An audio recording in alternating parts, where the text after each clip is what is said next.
choking the life out of it, a dogged, white-knuckled refusal to relinquish. How do these people do it? What can I learn from them? And crucially, what do such people share physiologically, behaviourally, and psychologically? These are the questions I've always longed to ask, and one day it suddenly hit home. Now I'm in a position to do so. So that's what I've done here. England's two most inspirational cricketers of the past century. The leading try scorer in Welsh rugby. The linchpin of Sir Alex Ferguson's all-conquering Manchester United reign. One of England's greatest ever goal scorers. The fastest female marathoner of all time. A multiple Formula One winner who battled through more than 200 Grand Prix and went front wing to front wing with arguably the strongest grid ever assembled. A four-time Tour de France winner.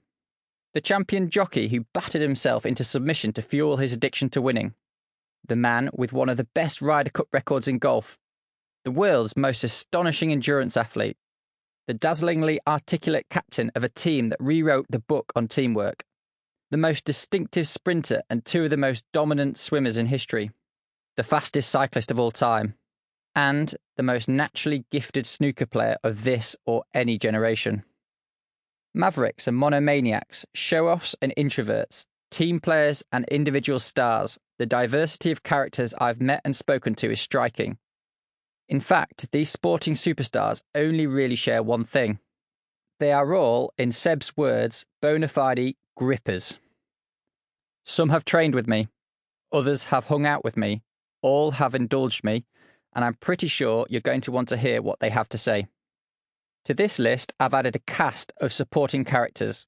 World Cup coaches, the world's leading experts in human performance and exercise physiology, surviving relatives of athletes who were once unstoppable competitive forces, a multiple world champion turned motivational speaker and high-performance consultant, athletes whose roles in epic sporting moments were limited to a brief cameo, and a professor heading up groundbreaking research into the well-being and welfare of elite athletes.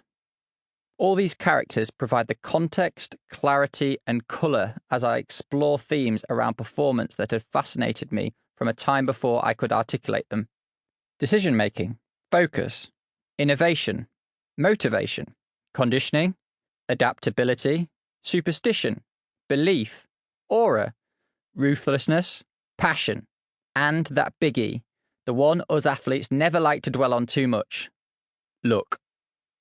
I remember attending a dinner at my old school, Bradford Grammar, around 8 years ago. On my table was Adrian Morehouse, MBE, who triumphed in the 100-metre breaststroke at the 1988 Seoul Olympics.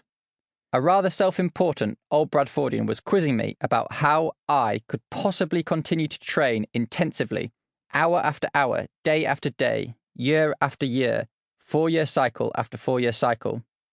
Before I could come up with a response, Morehouse stepped in. If you can answer the question of why you do it, then you're in the wrong game. It was a neat line, and it seemed to satisfy the old buffer. Thanks, Adrian. But you know what? The further I've progressed in sport, and the older I've got, the more I've realised that I want to be able to answer that question. Why and how I do what I do, and whether it's the same for others. There are a couple of common misconceptions regarding motivation. People tend to think that it's a binary force for sports people. You've either got it or you haven't, and that it comes from a single, unwavering, inexhaustible source, with your career dying when it's snuffed out. I've always found it's far more enigmatic than that. The wronged man nursing a burning injustice only works in the movies. Though we'll meet several sports people for whom being written off early in their careers, either physically or in some other way, provided the bedrock to their success. For me, the internal fire of motivation has to be selectively deployed, and it can be drawn from multiple sources. Glory, financial gain, fear of failure, the desire to impress, anger, mastery of the process, jealousy, rage, love of the great outdoors, silencing of doubt, both external and internal. These are sources I've tapped into at some point to aid my performance, sometimes all during the same day. Over my career, I've learned not to judge someone's source of motivation in a mine is more intrinsic and authentic than yours sort of way,